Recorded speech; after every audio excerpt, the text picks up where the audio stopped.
Estamos iniciando o segundo bloco do programa Direito em Foco pela Docmo TV.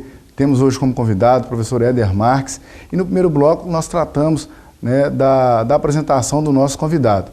E é importante, caro telespectador, que os senhores ajudem-nos a produzir o nosso programa. Para isso, basta acessarem os contatos que nós temos abaixo. Críticas e sugestões é essencial para o desenvolvimento desse programa. Professor Éder, nós deixamos como gancho do último bloco a pergunta: qual o rumo do direito das cidades? Nessa experiência que o senhor teve durante a sua formação, como o senhor acha que é a perspectiva dessa organização da cidade como um todo? É muito interessante a gente pensar, Oscar, que os rumos que hoje nós temos que considerar em termos de direito da cidade seria hoje uma visão em que o direito administrativo em si, ele passa por transformações.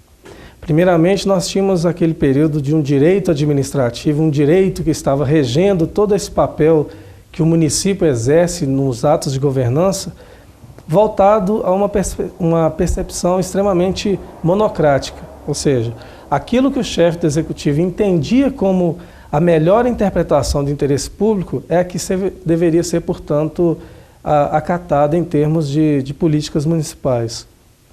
A transformação que eu reconheço hoje em termos de administração pública, alterando, portanto, os rumos desse direito da cidade, seria uma administração pública dialógica, em que a participação popular ela passa a ter uma maior expressão, até mesmo fazendo-se valer o dispositivo constitucional que determina que todo o poder emana do povo.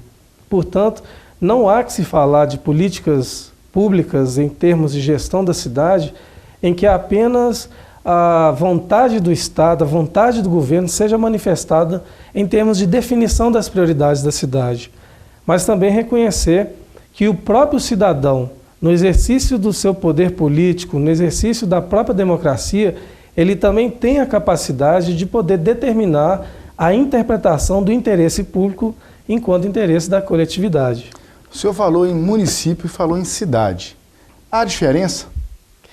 Sim, do ponto de vista científico, há uma distinção em termos de município e de cidade. Quando nós falamos a questão do município, considerando o artigo 18 da Constituição, o município ele integra o chamado Pacto Federativo, que é a nossa forma de Estado estabelecida na Constituição. Ou seja, assim como existe a União, que vai ser ali um poder autônomo no âmbito federal, assim como existem os Estados-membros, como é o caso do Estado de Minas, do Estado de São Paulo, que é o poder no âmbito regional, existe o município enquanto âmbito de poder na esfera local.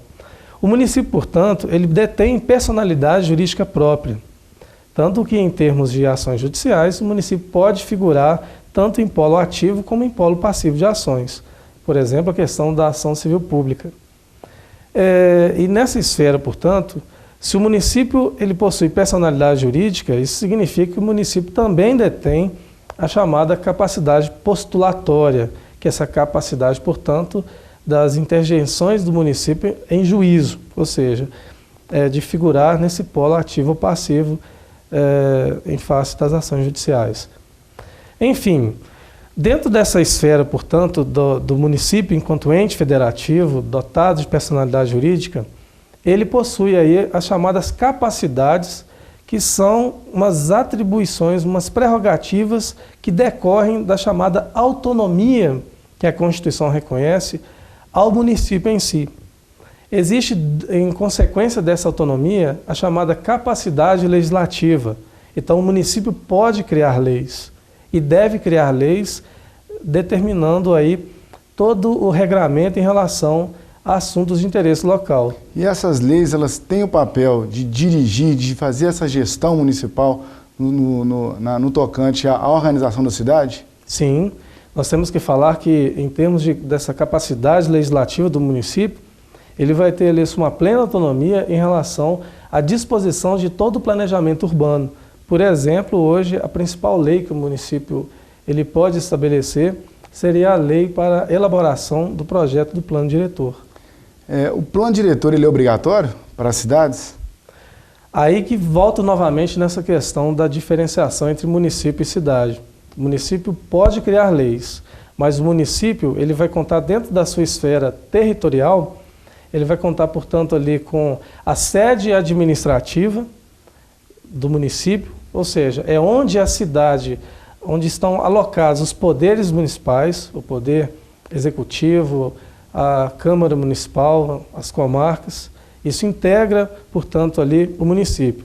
Mas também, dentro dessa extensão de esfera municipal, existe aí o espaço de zona rural, os distritos e a zona rural que está atrelada ali àquela esfera dos distritos.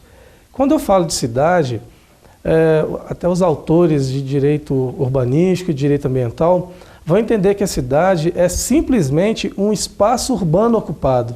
Ou seja, a cidade ela é uma esfera de urbanização, de um desenvolvimento e que vai contar com infraestrutura, seja precária ou seja avançada, vai contar também ali com toda a questão do saneamento básico, vai contar com contingente populacional, ou seja, não há que se falar de cidade sem nós contarmos, portanto, com esse elemento físico, esse elemento humano e até o elemento cultural, que são os valores que a cidade ela toma para si.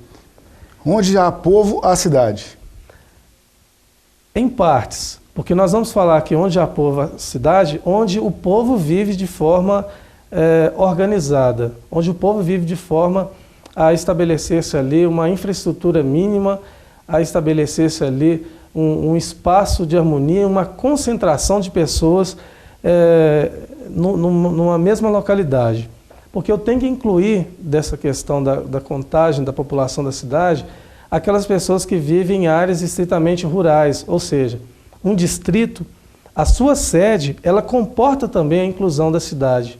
Então não é somente aqui onde nós estamos situados agora que se incluiria como cidade. A sede dos distritos, até onde se atinge essa urbanização, nós vamos falar também de cidades. Agora, aqueles trechos de zona rural, que são áreas isoladas, que não têm, portanto, nenhum processo de desenvolvimento, onde se falta ali a existência de logradouros públicos, que são ruas, da infraestrutura, nós vamos dizer que isso aí não incluiria na contagem das cidades. Ou seja, plano diretor, ele é obrigatório pela Constituição para cidades acima de 20 mil habitantes. Eu posso ter, portanto, um município que tenha um contingente de 30 mil habitantes, mas a cidade integrada a esse município, ela tem uma população menor desse valor dos 30 mil. Caratinga tem plano diretor? Caratinga tem, por ser uma obrigatoriedade prevista no artigo 182 da Constituição. Porque Caratinga entra dentro dessa regra de cidades acima de 20 mil habitantes. E como o senhor falou anteriormente, a questão da participação popular, essa é uma pergunta importantíssima que nós teremos que tratar também. Mas para isso eu vou pedir também um breve intervalo, pedir licença para o senhor e, caros telespectadores, retornaremos já.